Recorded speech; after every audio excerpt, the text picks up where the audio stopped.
Greetings, happy warriors, and thank you so much for being part of the Rabbi Daniel Lapin show. I greatly appreciate the opportunity to spend a little time together with you and discuss those things that really matter. Because the more that things change, the more we need to depend on those things that never change. And so here we are, focusing on some of those things that never change, in spite of the fact that at the time I'm recording this, turbulent maelstroms swirl around the foundations of our worldview. On October the 7th, 2023, the world changed in ways similar to how it changed on the 11th of September 2001, and the way it changed on September the 1st, 1939. And so this show is going to be about those things that never change. And one of the things that never changes is everybody's desire to live a good life.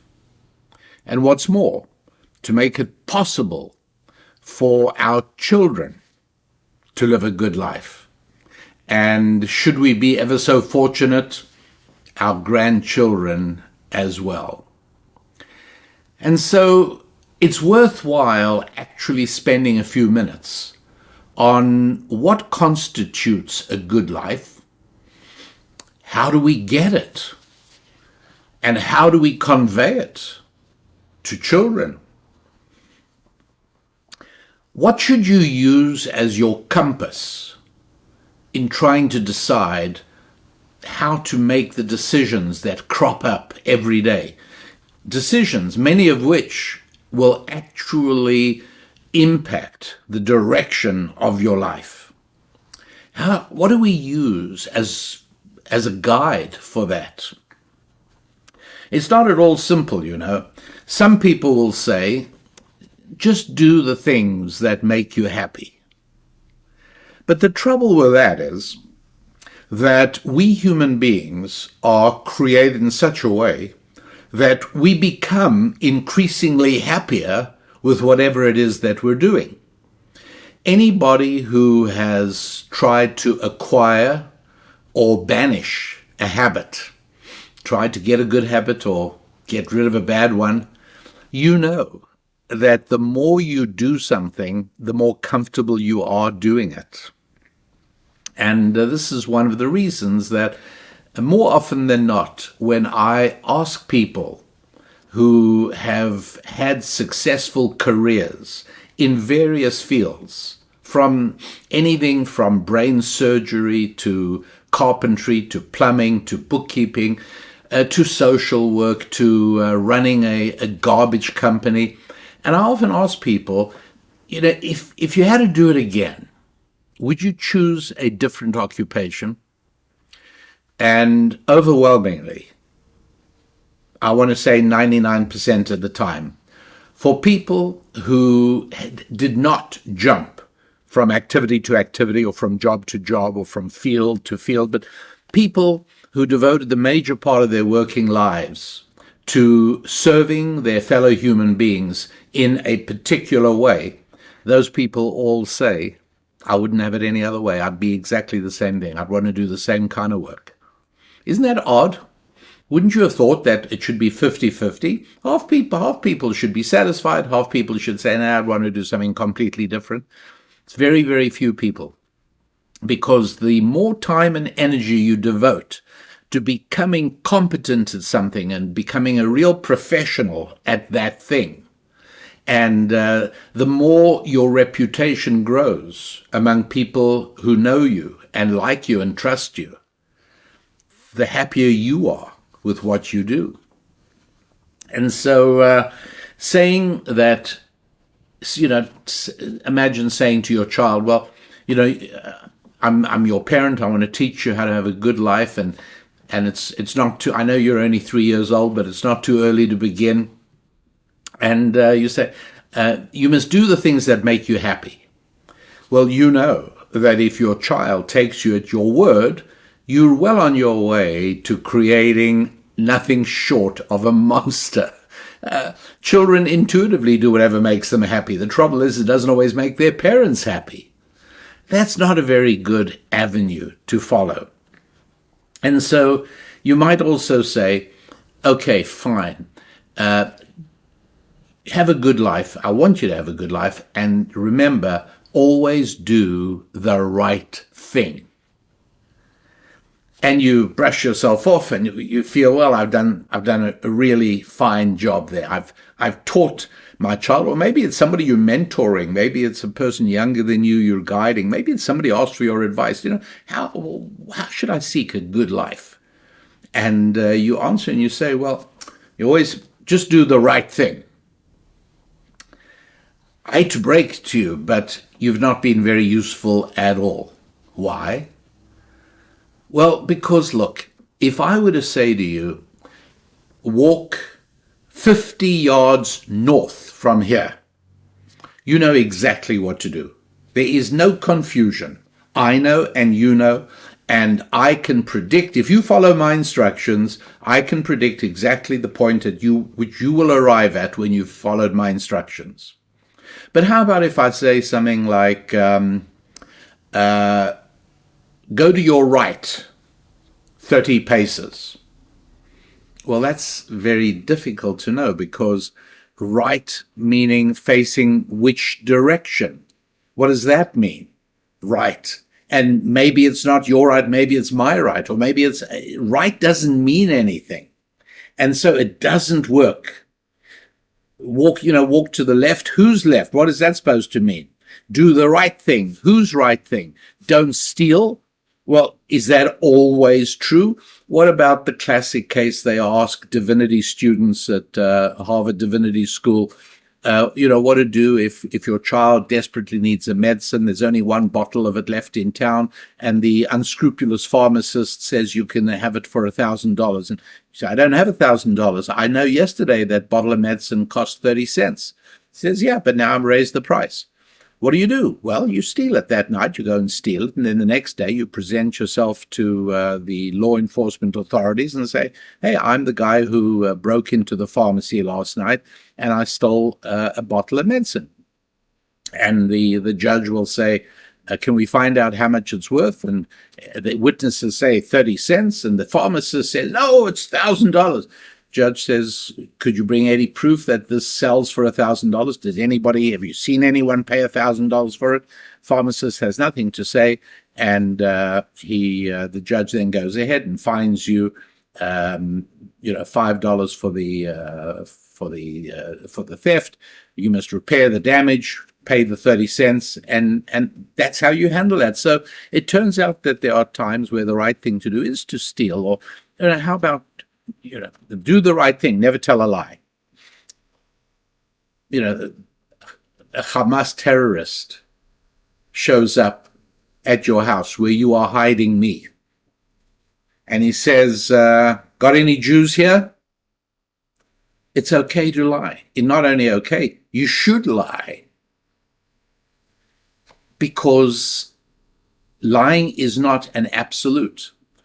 The matrix of morality is so vast and complex that everything has to be contextualized. It's not that simple. You happen to know some private information about somebody's life, and a third person comes to say, I believe that and without going into what it might be, you know this or that about that person, and I'd like you to tell it to me because your job depends on you telling me. I'm your employer. And you don't want to betray the confidence. You do not want to share it. And to say mind your own business will cost you your job. You're allowed to lie. You say, you're mistaken. I simply do not know it. I have absolutely no idea what you're talking about. That's what you have to do. So I know these are troubling ideas, particularly for those of us who would prefer a black and white, clear, straightforward thing. You may never lie. You may never tell an untruth. You may never steal. In general, those are good policies. But you see, if you say to somebody, if you want to live a good life, just always do the right thing. That phrase, do the right thing, is meaningless if you do not follow it up with a modifier explaining what moral matrix you mean. Do the right thing according to Sharia law. Follow Allah's will. All right. Now, a person familiar with that moral matrix would know exactly what you want him to do. Do the right thing. According to what? According to the biblical values of the Holy Scripture. Okay, fine, now I know what you mean. Do the right thing according to the laws of the United States of America. Not so simple, because those laws change. And what's more, there is even a tendency to modify that law in the interests of superior values. And so we all know of cases where the law and justice has been perverted in the interests of being kind to a poor person, in the interests of compassion, in the interests of preventing racism. You can't count on that. So to tell somebody who is eager to live a good life, do the right thing, doesn't really work very well. Greetings, happy warriors. I hate the term Black Friday, but it's a tradition, the Black Friday sales. It's that time every year when you can actually get great deals. It's the time when you can get things at huge discounts. And of course, here with us, things are no different. And two opportunities are coming up this Black Friday. One of them is that the Rabbi Daniel Lapin book pack is coming up. That is every one of our books, all of them, are available at a price that is a fraction of what they would actually cost individually. And so you could get them all, and you could even split up the sets. Some may be gifts. If you've already got some, you could give away those, keep the others. Whatever it is, there are great opportunities. And secondly, also on Black Friday, as a special deal, is the Rabbi Daniel Lapin digital download pack. It's about 35 hours of audio and video that you can download and have available for you always. It'll be in your library. It's for you always, and only on this Black Friday. Again, a fraction of the price. Oh my God, I can't believe that it's going at this price. It's like virtually half price is what it's actually boiling down to. So be sure you go to the website at rabbidaniellapin.com and take a look at what's available on this particular Black Friday sale, which runs until, I think, Sunday, November the 26th. Black Friday, it's not necessarily all black. This one is bright and beautiful because it enables us to place our resources, everything, in your hands at a price that is a comfortable price for absolutely everybody. I look forward to that. So, what are you going to say? Do the right thing. Okay, no, not do the right thing. You want to live a good life? Yes, I want to live a good life. What shall I do? Well, I can't tell you to never lie. I can't tell you to marry for love. That sounds good, but not really. There's a lot wrong with that as well. Stay healthy. Well, staying healthy, obviously everyone should try and stay healthy, but we don't always know what the best things to do in order to stay healthy are. In other words, would 6 hours a day working out in a gymnasium, would that be a good piece of advice for any ordinary person? I'm not sure. Not necessarily. Find work doing what you love. Not very good advice for living the good life. So essentially, the bottom line is that living the good life is not that simple. Knowing how to do it and trying to reduce the rules to one or two slogans for sure doesn't work. Now, I have to answer that question. Obviously, it's a very important question I've posed, and I have to answer it. I have to give you the mechanisms for how to live a good life. And you can see that is why this makes this particular episode of the Rabbi Daniel Lapin Show really, really important. World War II, that was a long time ago. And so why do I often bring examples from World War II? If I want to bring an example from a war, couldn't I bring an example from the Korean War or the Vietnam War or the Gulf War or the 1903 triumphant invasion of Grenada or the 2023 Hamas-Gaza war? There are a lot of wars I could bring, but here's what's interesting about the World War. First of all, World War II was a world war. Never before or since has a conflict ranged across such a wide part of the Earth's surface. Never before or since has a conflict involved so many different nations. And never before or since have that many people died in a conflict.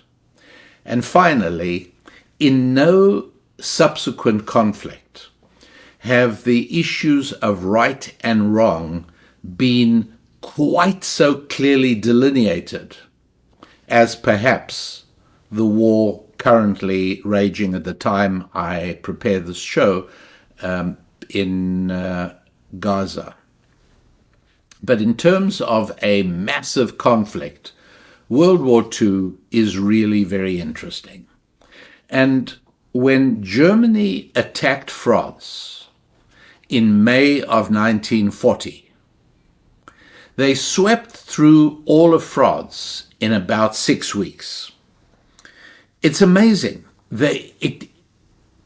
France, you may not know, France had a significantly larger army than Germany did.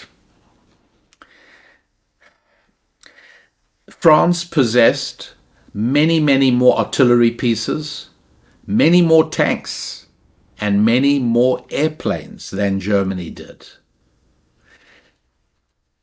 And what's more, France was protected by an absolutely impenetrable line of fortresses between France and Germany called the Maginot Line. And so if on the last day of August 1940, somebody would have said to us, Germany is going to make an attack on France tomorrow. Germany is going to start off attacking Poland, then it's going to go to France. How well do you think they'll do against France? It would have been perfectly legitimate and quite plausible for smart, knowledgeable, wise, intelligent people. Not wise, just intelligent. Wise people would have seen the flaw, and I'll tell you why. But it would have been plausible for us to have said, Germany attacking France, what a disaster. They're going to be wiped out. They're going to be put in their place. This will be the last time Germany will ever try attacking anybody. Oh boy, is France going to give them a thrashing. That would have been a logical thing to say. One more thing. France had about 60% more railway lines and more rolling stock in the form of locomotives and carriages and so on for the transport of troops and ammunition and fuel and so on. So a bigger army, more tanks, more guns, more airplanes, and more railways. How can Germany win? But they did. And they won very, very, very quickly. It's extraordinary. What happened is that, one other thing. Not only did France have this extraordinarily strong military force, and it was arranged that way in with the closing of World War I 20 years earlier. France was determined to be the strongest country on the continent, but you see, there was present in France as well what was known as the British Expeditionary Force. Britain sent most of its army, 300,000, a little over 300,000 men, in order to help defend France, because once Germany attacked Poland in September 1939, it was very clear that they were going to keep going. And so in order to stop the Germans, Britain sent over a huge army. And so in addition to this mighty French army, you've also got the British Expeditionary Force there as well. And so what happens? Germany conquers France, as I said, in about 6 weeks. And they sweep across France, trapping the British Expeditionary Force, trapping Britain's, basically their entire army. And the army backs off and backs off and backs off the British Expeditionary Force until finally they have the English Channel, the waters of the Channel behind them, and the German army coming through France in front of them. And at that point, they were holed up on the beach in a little Belgian town called Dunkirk, to where they'd fled. And that was when Britain asked for every single person who had a boat, any boat that was capable of navigating the 21 miles across the English Channel between Dover and Dunkirk, to go over and try and rescue as many soldiers as you can. 1, 5, 6, 100. And that's exactly what was done. And 300,000 soldiers were literally taken off the beach of Dunkirk. Now, they left behind all their equipment, which was a disaster, because England needed all that stuff very soon, and they didn't have it. Now, what is the explanation for how it is that an inferior force, inferior in men, materials, transport, equipment, ammunition, inferior, beats a superior force in 6 weeks? 6 weeks is nothing. Well, the answer, in a nutshell, is near perfect organization, administration, and execution on the part of the Germans. And on the part of the French, chaos. That is the answer.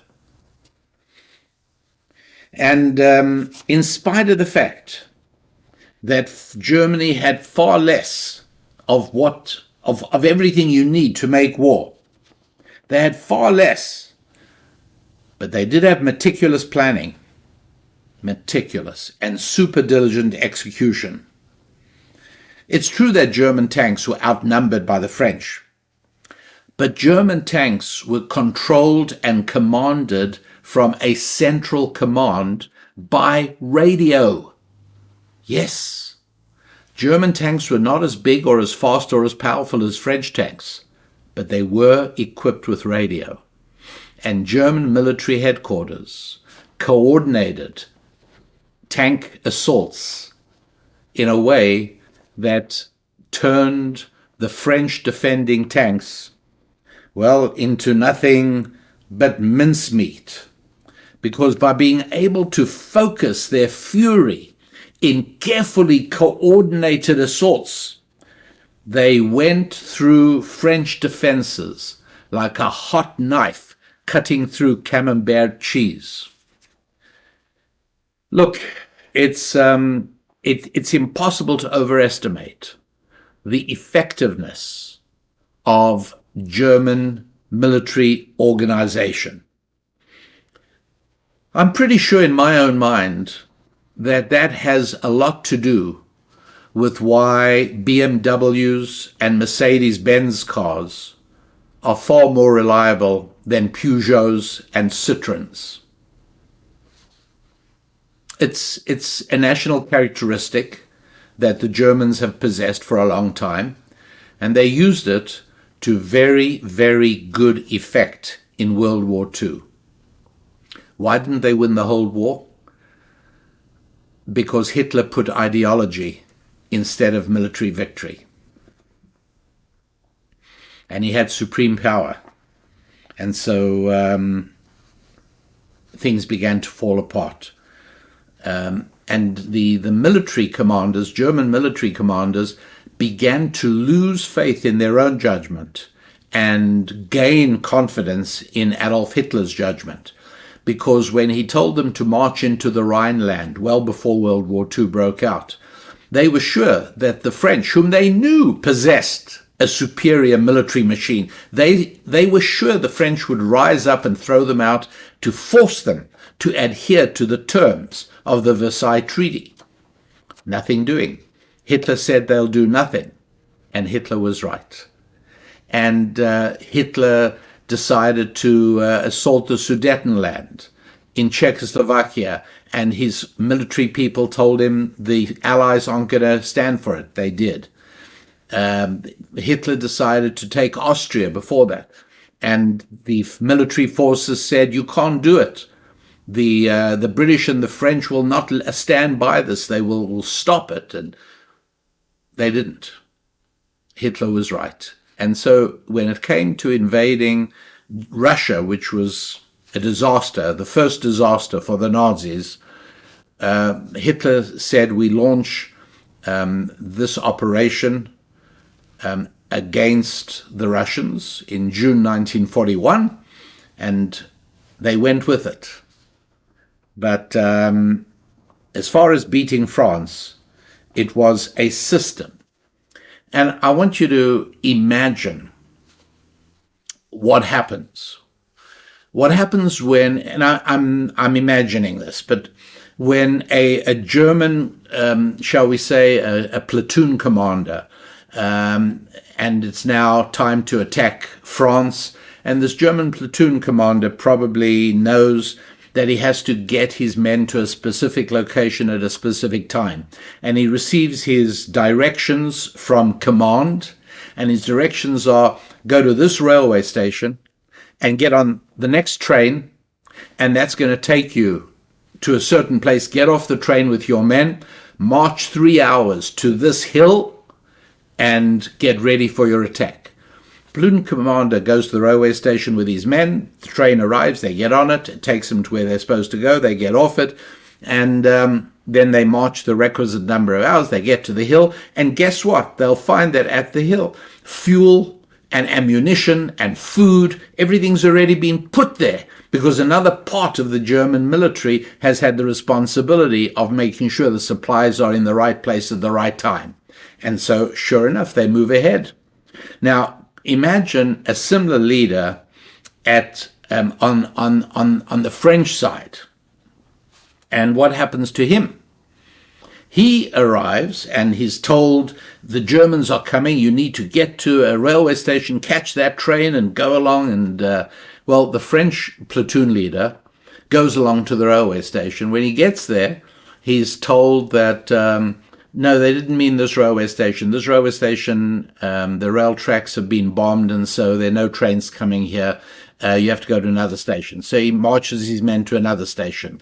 And they wait. And a train arrives, and it's not the right train. and then another train arrives and it's not. Finally, the third train comes, they get on it. And when it lets them off, it's not in the right place. And when they reach the hill they're supposed to defend, they expected to find ammunition and fuel and food. None of it is there. It's no wonder that the Germans steamrolled over the French defenses in May of 1940. I didn't even have to imagine that. That's exactly what happened. Played out 1,000 times throughout the battlefield in France. Oh, you want to know what happened to the fortresses that were built by the Maginot Line? The Germans bypassed it. Instead of going from Germany to France, they took a roundabout tour. They went through Holland and Belgium first, and then they went into France. And that way they bypassed the fortresses. They used to say in the 19th century that the Royal Navy, which when you think about it was responsible for building the world's biggest empire, the British Empire, and defending it, they used to say it was a system designed by geniuses to be operated by idiots. Well, I don't know about idiots, because I think idiots can destroy even a well-designed system. But there's something to that idea, that when you've built a system, it operates. This is part of building a business as well, isn't it? When you are trying to change a one-man show into a business, you create systems so as not everything has to be done from scratch. And anybody can do it. Once a system has been created and it's been written up, you give the instructions to the next person you hire, and they're able to do it. Building systems is crucial. And another thing that's crucial is that I want to ask you to please go ahead and hit subscribe. I'd love it if you'd subscribe to the show on whatever platform. It doesn't matter. Just go ahead and become a subscriber. That helps you and it helps us. We very much appreciate that. And it makes you part of the Rabbi Daniel Lapin Show. It makes you closer to becoming a happy warrior. And talking of becoming a happy warrior, sure, you should do that as well.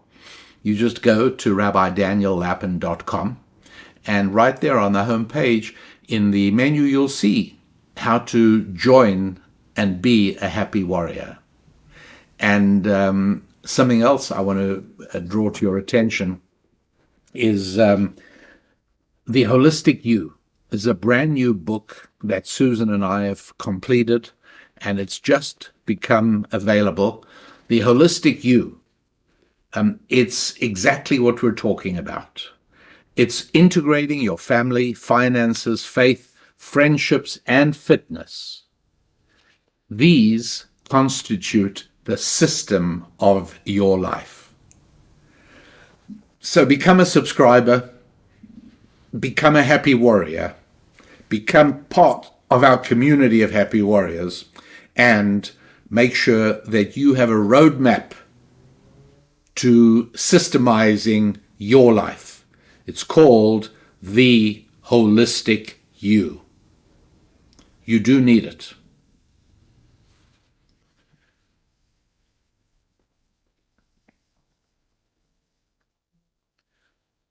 You need it because your life is a very, very important system. It is.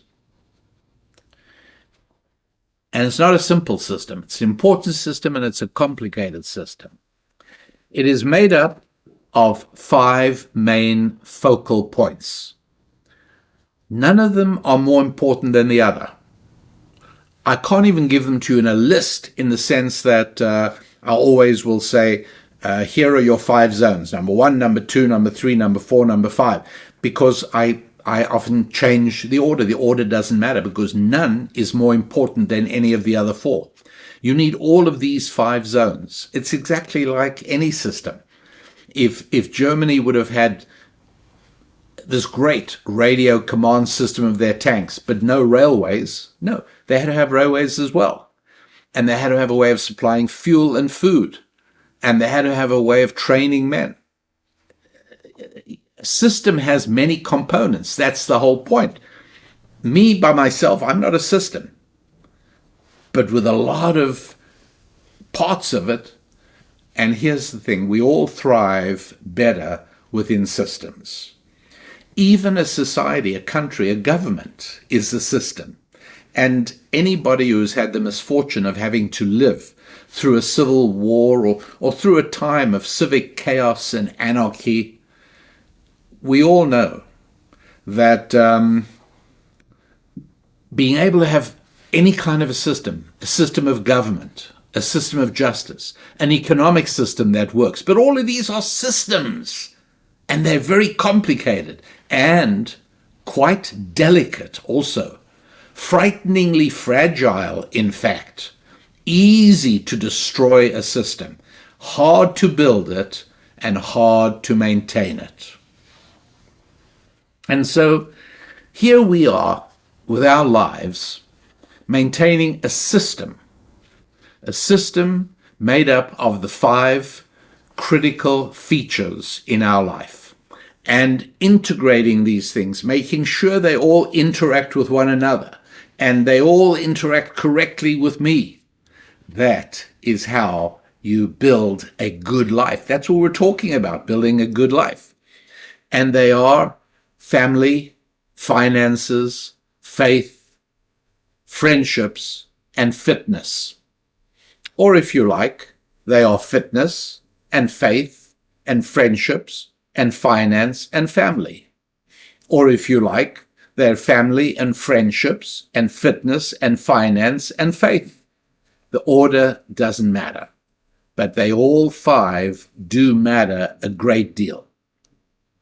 Now, today, again, the holistic you gives you the whole story. This is the roadmap you need. But to give you a little bit of flavor, and to perhaps even help you in some current matter you are confronting in your life, we're going to take a look at one aspect of the connection between family and finance. We're going to do that by taking a look not at an Ask the Rabbi, but at an Ask Jane. Really, I'll tell you about it.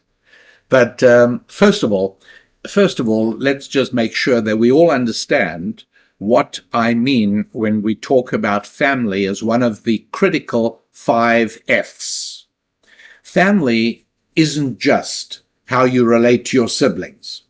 It incorporates absolutely everything to do with a family, with having a family, making a family, its sibling relationships, its child raising, it's defining a family, it's physical intimacy between a man and a woman, and it's about questions like, is that physical intimacy seen primarily as a means of procreation, or is it a means of experiencing the ultimate sensual pleasure available to humans, men and women? Or is it both? Is it both all the time? Depending on what? So male-female relationships, the very act that builds a family, and all of this is appropriate with Thanksgiving, which is close now to the time I prepared this show for you, because it's when American families gather for Thanksgiving. It is an ode not only to the splendid idea of giving thanks to God on a regular basis, but it's also an ode to what creates a family. And we can't forget that when we sit down to that Thanksgiving meal and we share the gathering with cousins and relatives and uncles and all, that all comes about because of the magic that can happen between a man and a woman. And that magic, that if all goes reasonably well, produces this incredible life-enhancing thing that we call a family. So a family is all of that. And finance, it's equally vast a topic. Finance is everything to do with your money. Finance is all the relationships with people with whom you have transactions that produce your money. The acquisition of skills and experiences that enable you to serve God's other children and that make them then enrich you voluntarily in return. That is what finance is. So when I speak about the necessity of integrating your life and making all one, family and finance, friendships and fitness and faith, all 5 F's, integrating, you have to know that when we speak about family and finance, we're speaking about 2 vast areas. It's everything having to do with family, and it's everything having to do with money. That is all part of it. You know how I always urge you, I beseech you, I implore you to become part of our community, become a happy warrior, join us, and derive all the benefits that come from being a member, both material in terms of access and also spiritual in terms of encouragement and being part of a system, if you like, being part of a group of people, all of whom are trying to improve their 5 F's. Well, Cyber Monday, okay? We've got a terrific discount on annual membership plans. Your basic Happy Warrior membership, your special Access Plus membership, all of these are available at special discounts all the way up until midnight on November the 27th.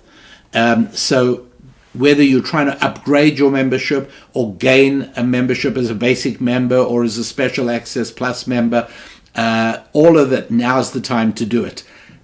Cyber Monday, till then, join us. Let our numbers grow, because we all take encouragement and we all derive benefit from one another. It's why being in a crowded, busy restaurant is a lot more pleasant than walking into a restaurant and finding you're the only one there, right? Walking through life, dealing with the challenges of today, not easy. Much easier with a group, with a team, with a community, with a band of happy warriors. So take advantage of the Cyber Monday discount and join us already. We're waiting for you. Now, the Ask Jane, not Ask the Rabbi, Ask Jane is something I saw in a British newspaper, and I try and look at papers from around the world. I look at a number of British papers. I look at German newspapers. I look at papers from Asia, China particularly. I mean, you have to, right? Because if you're going to have a sense of how things are happening, right, that will influence what you do in your financial life and maybe even your family life. You know, when Hitler invaded Poland at the beginning of September 1939, within only a few days he was in Warsaw, one of the biggest Jewish communities in Europe at the time. And as you can imagine, life changed dramatically, painfully for a large number of Jews living in Warsaw. But not all of them, because you know what? Quite a lot of them left Warsaw in the months preceding September 1939, because they studied very carefully what was happening in the world. Many of them read Hitler's book Mein Kampf, which had been written years earlier, and they believed him. Yeah. And so many of them knew what to do. So protecting your family and your finances is a lot easier when you, number one, understand how the world, that's right, really works, and number two, when you know what's going on in the world. So one of the newspapers I read is the Daily Mail of England, and periodically they have a column in there that is answered by the resident answerer of questions, and she goes by the name Jane. And so I'd like to read to you a question that caught my attention, and I'm also going to read to you the answer. And while I'm doing this, please think to yourself, treat this as an exercise. Think to yourself how you would answer the man asking this question. What do you think would be the wisest course of action for him to undertake? I will tell you now already that Jane was wrong. Now, she's often right on things, but in this case, she was plain, simple wrong. Here's the question.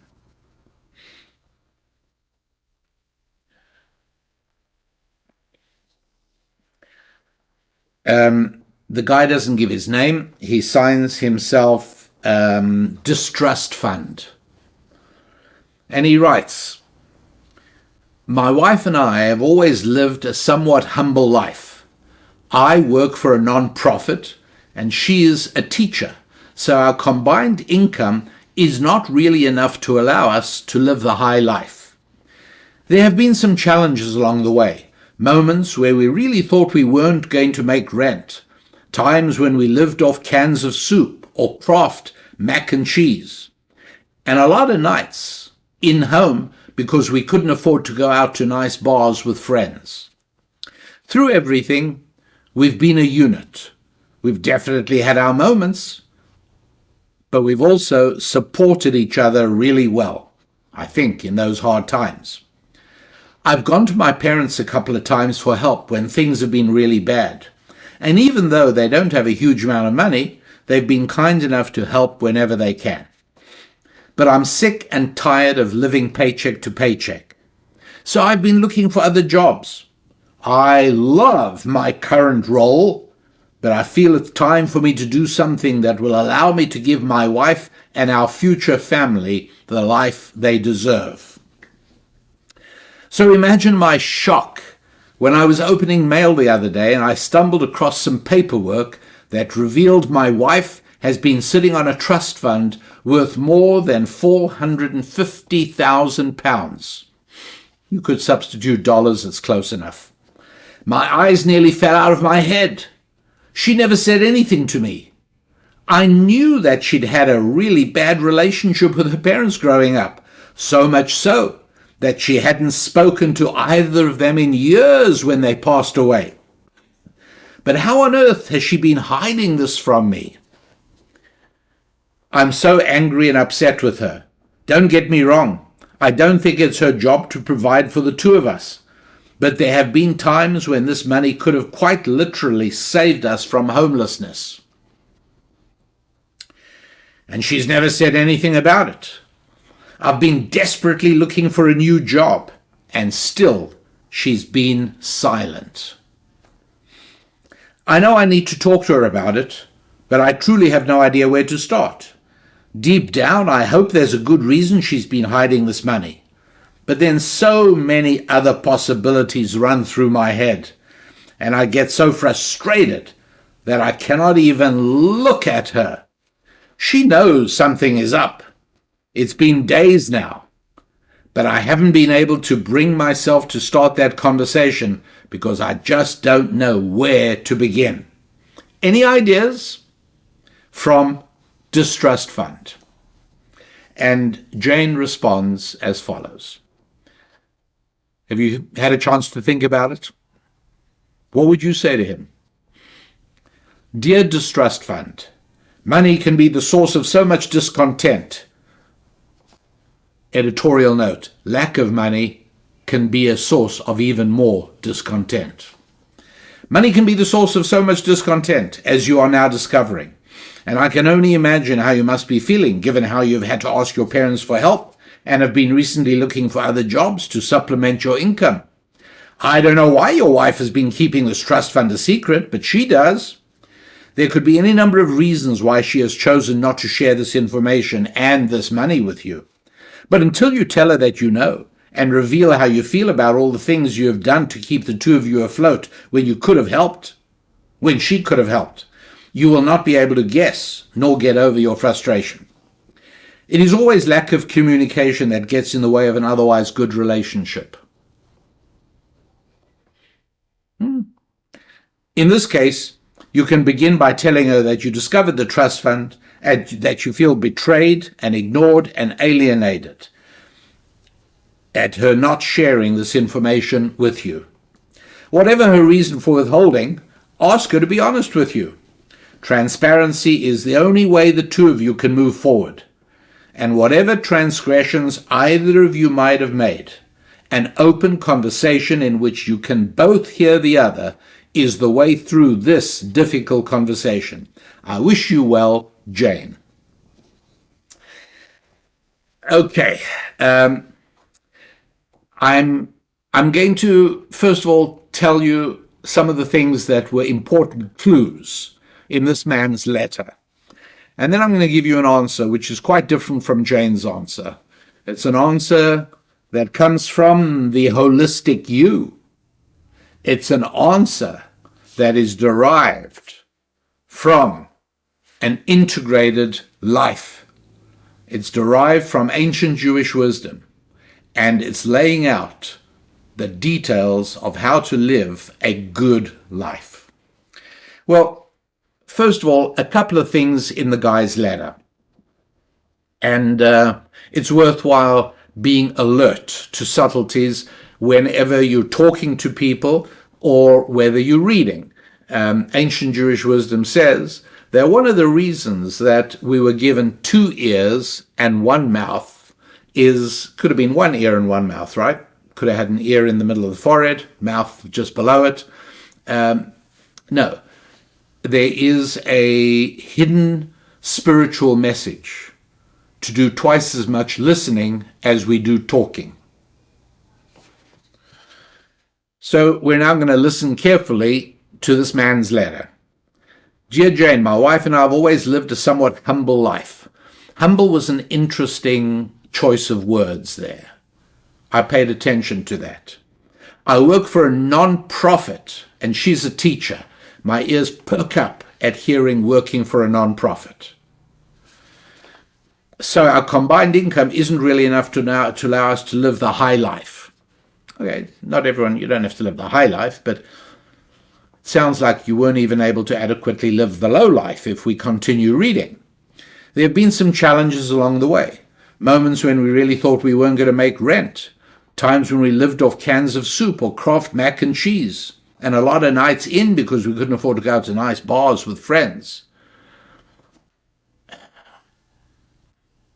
I'm paying attention.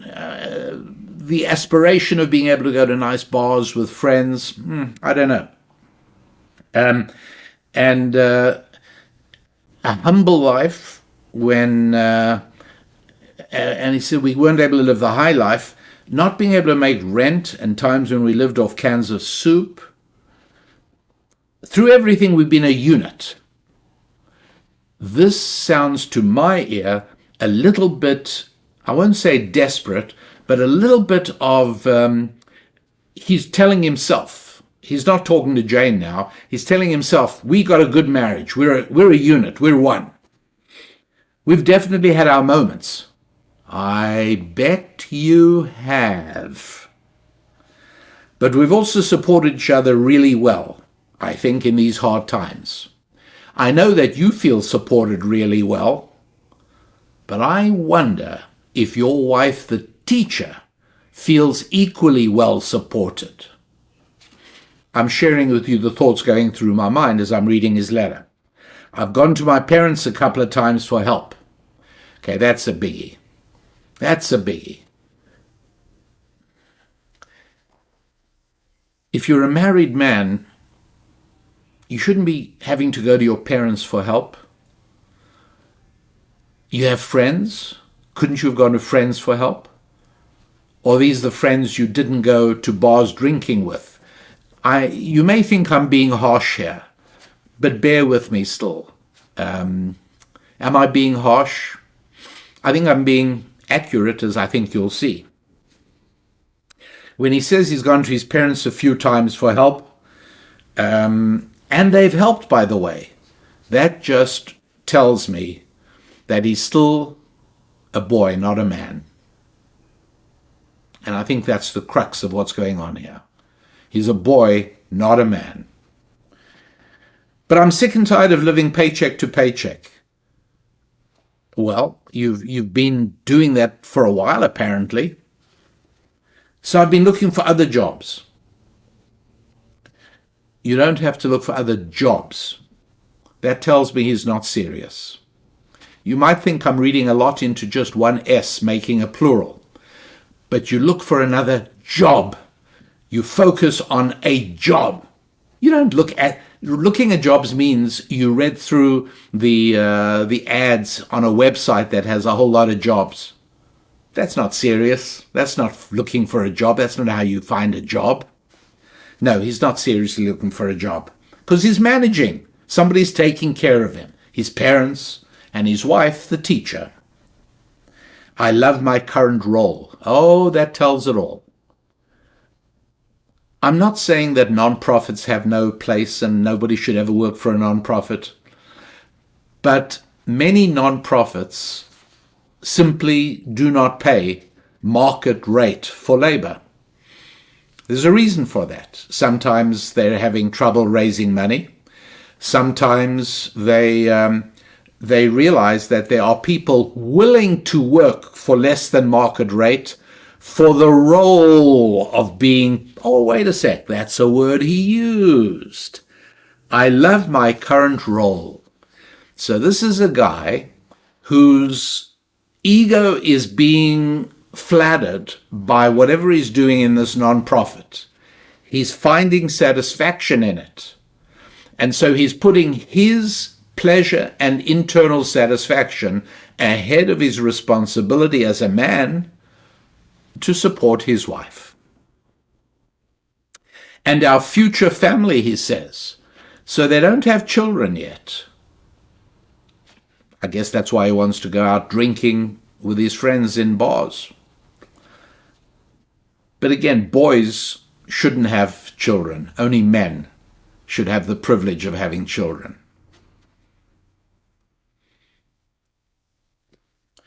Imagine my shock when I was opening mail the other day and stumbled across some paperwork that revealed my wife has been sitting on a trust fund worth more than £450,000. £450,000, a lot of money. He stumbled across it. Yeah, think what you will about that. Stumbled across this information. My eyes nearly fell out of my head. She never said anything to me. I knew she had a bad relationship with her parents growing up. She hasn't spoken to them in many years. But how on earth has she been hiding this from me? The juxtaposition of ideas in that paragraph is very interesting and not directly relevant to what we're talking about, so I'll leave it for now. But his eyes fell out of his head was the first idea. She never said anything to me. Second idea. Third idea is how bad a relationship with her parents is. And finally, he closes up with, how's she been hiding this? There's not a flow of ideas in that paragraph, but anyway. I'm so angry and upset with her.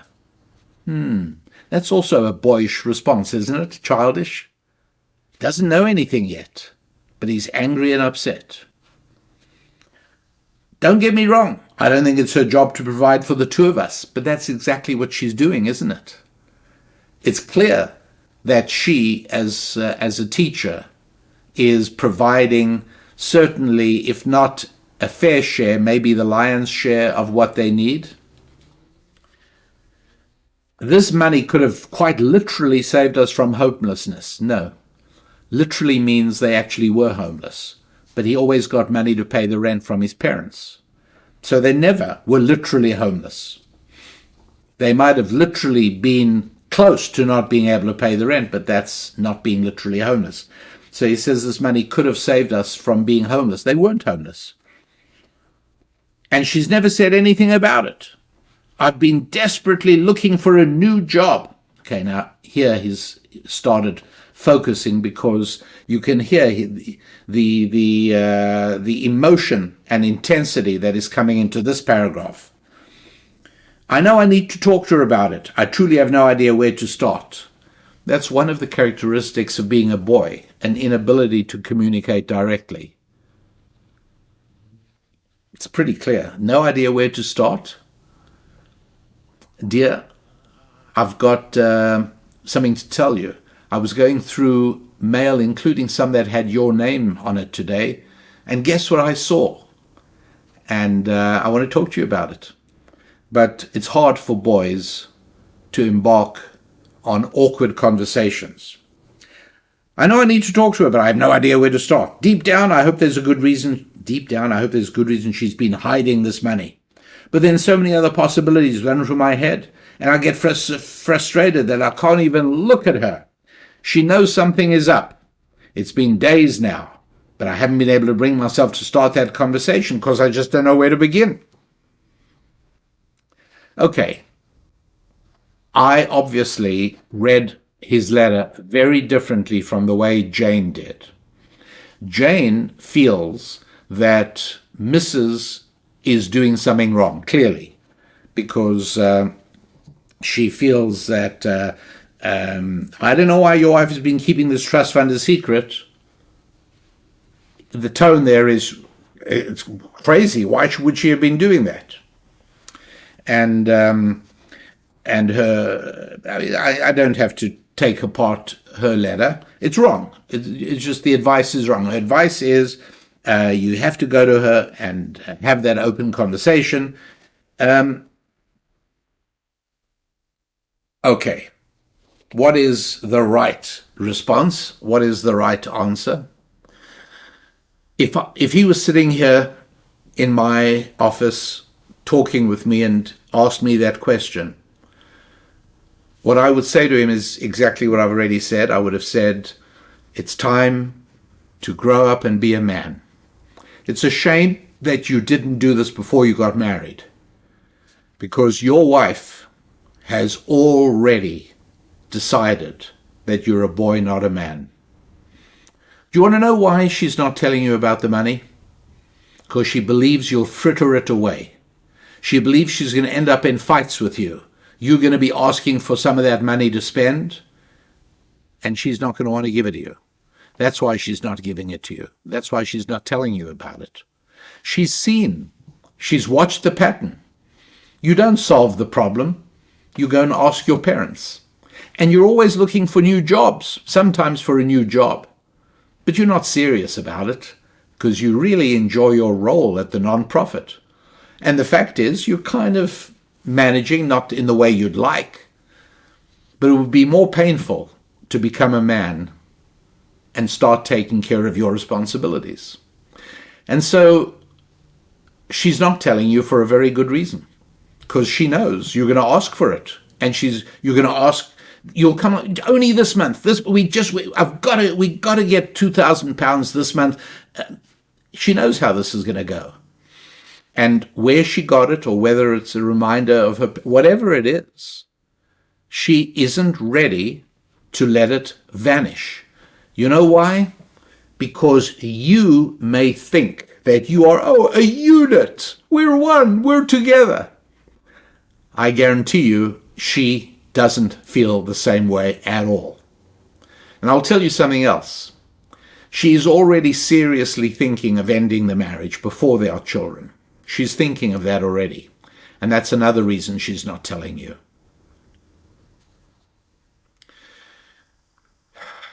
It's so clear. I hope you can see it as clearly as I can. And so, what is my advice to you, sir? My advice to you, sir, is don't you dare say anything to her. Put those papers back on the table as inconspicuously as possible, and don't say a word to her, because you have no right to this information. Knowing about it, discovering it, was a warning. It's telling you how you look in her eyes.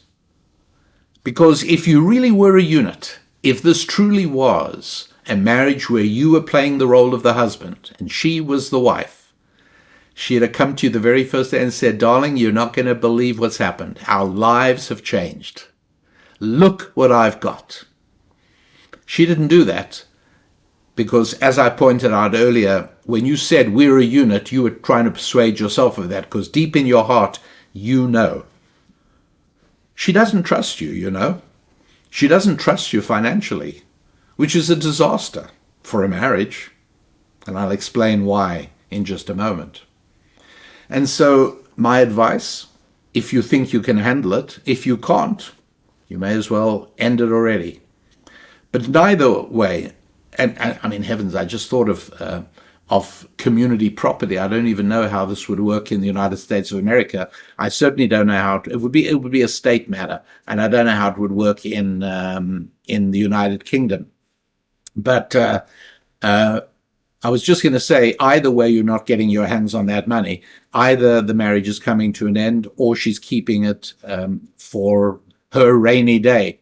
But I may be wrong on that. I hate to say this, but it's possible that in a divorce, that might become community property. I have absolutely no idea, but I do know that's something, so you do need to talk to a lawyer about. But regardless, if you want to make this marriage work, quit the non-profit and get a job. And initially, it may be a job for even less than you're making at the non-profit. Then take a second job, work nights and weekends, and go to her and say, darling, we're turning onto a new page in our marriage.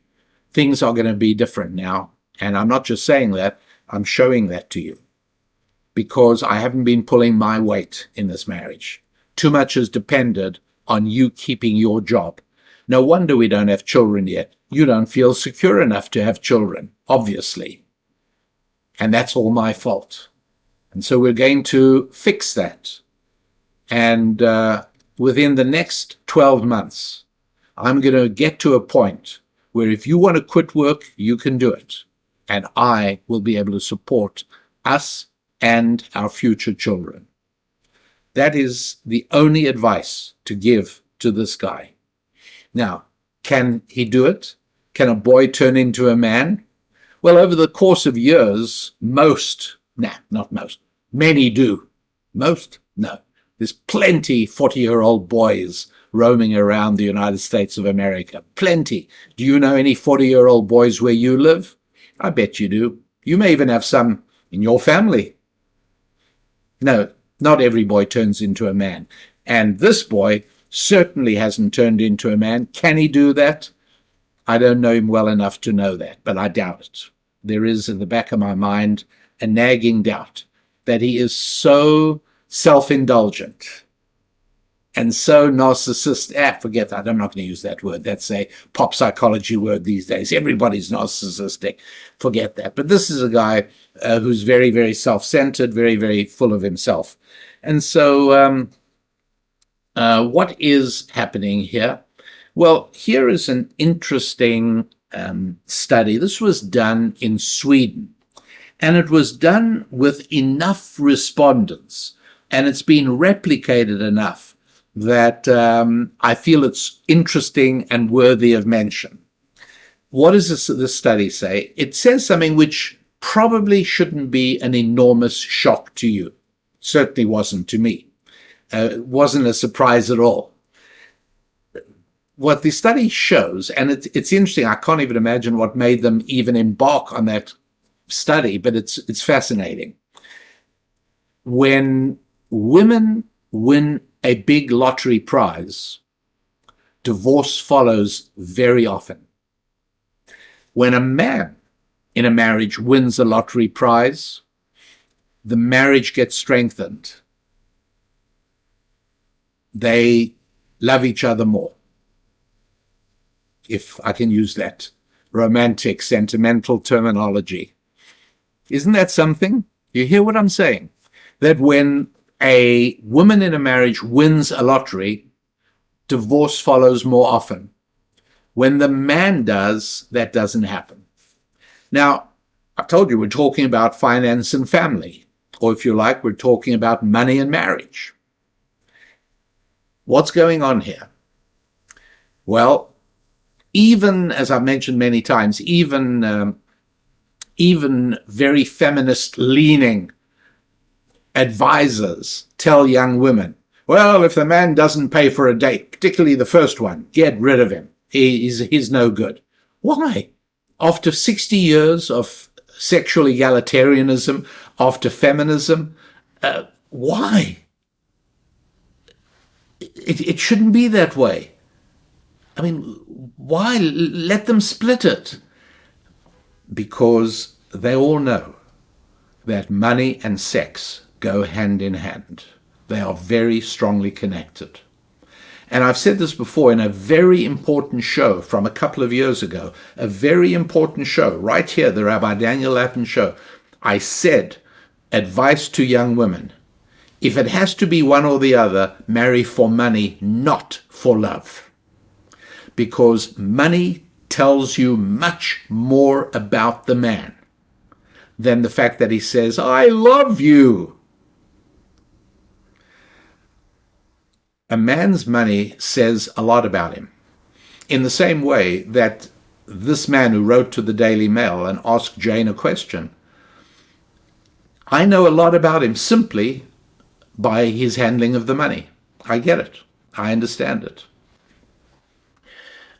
A man has a few dollars when he proposes to a woman or courts a woman. A man who has a job is already a man who makes enough money to live on and to support a wife on. That tells me a lot. It tells me how useful he is being to his fellow human beings, to all the other children of God. That's an important thing. It tells me he has relationships with other people. Otherwise, nobody would trust him enough to do business with him. It tells me that he has a sense of service. It means that he is not self-centered entirely, because he realizes that he makes a living. He earns money by serving other human beings. And so he's probably become diligent and effective at serving other human beings. That's valuable. No, money tells me a great deal. And it should tell a woman as well.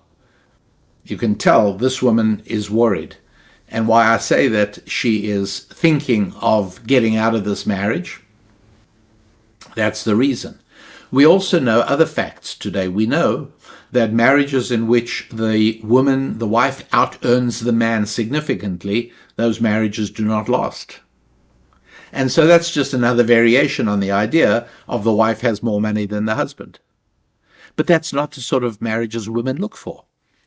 Women look for marriages in which the man has more money than they do. And many men, particularly in some of the men's movements out there today, dismiss that. Oh, she's a gold digger. All she's interested in is my money. I'm proud if a woman I'm dating is interested in my money. I'm proud of that. It's a good thing. For a start, it means she trusts me to be able to provide for our future family. That's a good thing. Of course she should be interested in it. She should be interested to know how I earn it, what I do. She should be very interested in it. And similarly, if I don't have a job and I'm not making money and she doesn't want to go out with me, I shouldn't insult her. I should compliment her on her intelligence. She's very wise. Intelligent and wise, not the same thing, by the way. There's two separate things. But yes, of course, a girl should be very interested in a man's financial situation. Absolutely. And it is deeply embedded. Yes, people dismiss, oh, it's hypergamy. Yeah, it is hypergamy. Women correctly do seek a man who is of higher status. And what that boils down to is has more money or has the ability to produce and create more money. Perfectly natural, perfectly normal, makes all the sense in the world. And it is deeply rooted in the relationship. There is another study. This one goes back. This one goes back to 2009, and I was interested in this one because it initially came out of the University of Newcastle, which is near where I lived when I was a student in England for a number of years, and so I know it caught my eye. But it's since been replicated in a number of different other countries as well, and I'll just read you the first few lines of the report. Money cannot buy you love, but it can lead to better sex, scientists say.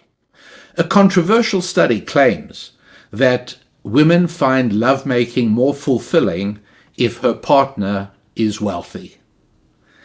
And the finding adds to the existing evidence that for most women, money, status, and success remain a key ingredient in sexual attraction. So it's not just sexual attraction, it's sexual fulfillment. It's everything.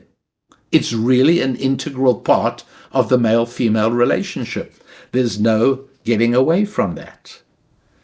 And so, yes, and it should all be getting to be fairly clear, I think. And I mean, that's why Jane's answer struck me. I mean, I thought it was absolutely incorrect and completely wrong. And we have a good idea now, I think, of what it really is and what the correct advice for this man is. Tough going, but yes, men rather hear the truth. Boys like being massaged with warm butter. And I've often said to people who've consulted with me, or people I'm coaching, I have the number one top-rated steps for you to now take, but I don't know if you're able to do it. And if you can't, we're going to determine you can't, and then we're going to move to the second best. Because if you cannot follow the best advice, then the second best advice becomes the best advice, obviously. Boys cannot handle tough truths. Men can handle tough truths. And women have been badly conditioned over the last 50 years, and they've been trained to distrust their feminine instincts. Everything that is feminine in a woman wants a man who will protect her, defend her, and take care of her. Now, silly girls who have been indoctrinated by 50 years of feminist propaganda say foolish aphorisms like women don't need men any more than fish need bicycles. That's one of the silly ones. Funny, but silly. And women are conditioned to believe that they can do everything that a man can do. And they're conditioned by a deteriorating set of social circumstances that indeed make it seem that way. But when Hamas break through the fence, that is a way of more politely saying when something hits the fan. When Hamas breaks through the fence, although obviously women put up a brave fight, in the final analysis, what any normal woman wants is a guy with a gun. When Hamas breaks through the fence, and Hamas can break through the fence, not just in Gaza, in the south of Israel. Hamas can break through the fence in London and New York, and in Los Angeles and San Francisco, and in Denver and Chicago, and in Paris, and in Malmo in Sweden, and in Stockholm, and in Copenhagen in Denmark. Hamas can break through the fence. And God forbid if that ever happens, ladies, you're going to discover something, and that is women need a man really badly. But that's not to say that they need a man any more than a man needs a woman. That's also equally true. You know, when they say women have to learn they can't have everything, you've got to either have a career or a family. Other women say, oh, women can have it all. It's all, I mean, I don't need to tell you these things. You're a happy warrior after all, and you know all of this stuff. But truth is, a woman can't have it all. And you know what? Neither can a man. But coming together in the magic of marriage, when a man marries a woman and the two of them dedicate themselves to one another and to the children they will raise, you have a family, and a family can have it all. It's as simple as that. It's so true. But it's not something that everybody understands today. Women particularly have been damaged by the culture. Masculinity has been also damaged by the culture.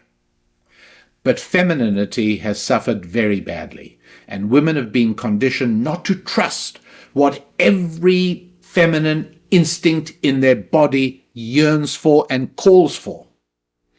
And that is to have a man between you and the world. Almost every woman, and yes, there are aberrations. I'm not going to issue the usual caveat. Of course, there are exceptions. I'm speaking generally. I'm sorry. Every woman deep down yearns to be able to build a nest, knowing that there is a man defending it, protecting it, and providing for it.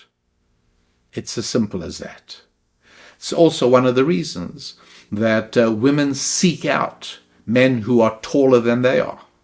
Now, I know what you're saying. If you haven't heard much of many of my shows, you'll say, oh, well, the men are taller than women. Okay, I know all that. As a matter of fact, we have incredibly accurate statistics in the United States of America. We pretty much know the height of over 300 million people, well, perhaps a little less, because every single time you go to the doctor, remember what they do? That's right. They take your height, they measure your height, and it gets listed. And so we know what the averages are, we know what the means are, we know all of the details. And we therefore are able to show that many more couples have a taller man than would be accounted for by random matching. The only explanation is women choose taller men, or men choose shorter women, or both. Those are the only answers. And I don't know which it is, but it's one of those. And it's most likely women choose taller men. You know why? Because they want to look up to the man in every possible way. You know why? Because if the man is bigger than you are, there's a pretty good chance he can defend you when Hamas breaks through the fence. In the final analysis, worst case scenario, you really want a big guy around you, not a teensy-weensy little guy. You want a guy who's bigger than you. That's a good indicator. And that's really what this is all about. Damage done to masculinity. I've spoken about this. Secularism feminizes people. Feminism feminizes men, and feminism masculinizes women. The secular cascade, the secular steamroller that has dragged Western civilization down this baleful, destructive path of reducing all of the human experience to materialism, to chemistry and biology and physics, and reducing the magic of marriage to the biology of sex. It's done huge damage to women and huge damage to men. Look, men have even, also in terms of not listening to themselves, not hearing their own instincts, deep down, inside of every man, he wants to be his woman's only man. Now, of course, again, 50 years of destruction has persuaded men to say, oh, I wouldn't want to marry a virgin. I want to marry a girl who's had some experience. Not too many, not too much. And that's why many dating relationships are damaged or destroyed, because the man can't help himself from asking his girlfriend what her number is. I don't have to be more specific, because he is horrified by nightmare scenarios of her with another man. Can't stand it. You know why? Because the way God created this wonderful world of ours, the way family and finance connect, is that the act of physical intimacy between a man and a woman actually creates a marriage. Yes, that's what it is. And that's why she feels heartbroken when he never calls back, or certainly doesn't call back the next day or 2 days or 3 days, because he's figured out, he and his buddies, from listening to the men's world movement advice, oh, you mustn't call her too quickly, it'll seem you're too eager. And meanwhile, her heart is breaking because she feels married to him. Well, after all, they spent the night together last night. Of course she is. And he feels quite different because he's been conditioned. This is the kind of damage. And the more we, remember I said earlier, we begin to increasingly feel happy about the things we do, happy with our lifestyle, that's a big disaster, because living in a certain fashion should make a man say, this is terrible, this is a disaster. It should make a woman say, I'm destroying my life. This is not the road to a good life. No. And so people become propagandized by the culture. It's that effective. What other people do, what influential people tell you, parents abdicating their role when you were small. And so all of these things that you should have known when you were 13 years old, and you don't know, you don't find out. Ideally, and this again, I mean, I don't have to cite studies on this. There are studies, and there are no studies contradicting what I'm about to say, but you don't even need a study, because you just use your head based on what you know, based on the fact that, yes, it is true that the more relationships individuals have had, the less durable and stable is their marriage. The more relationships they've had, the less happy is the marriage. Do you know how many men there are walking around, good men, men who are hardworking and who support their family, who deep in their hearts say, other men enjoyed my wife's wild years, and I now just have her as a wife and a mother. Yeah. And ladies, you don't know how deeply tormented men are by that thought. You haven't a clue, because you're not a man. But guys know what I'm talking about. And so the road to a good life, integrating faith and family, friendships, finance and fitness, the road to a good life, yeah, knowing these details. And that's why we make it available in the book, The Holistic You, so that you can really get into the nitty-gritty. And if you're a little further down the road of life already, that doesn't mean it's all over. It doesn't mean you're through. It doesn't mean these are fatal mistakes from which you can never recover. Just as this guy who wrote a letter to Jane at the Daily Mail, if he is capable of turning over and transforming into a man, and there are ways to help him do that, associating with other men, and having a good coach. And there are ways to do this. He can turn it around. Right now, he's headed for a train wreck. I am certain that if he doesn't make any major changes, whether he speaks to his wife about the trust fund or he keeps quiet, as I recommend, it's going to be very difficult to hold this marriage together, if even possible. But it would be possible if he knew what he was doing and somebody was helping him and guiding him.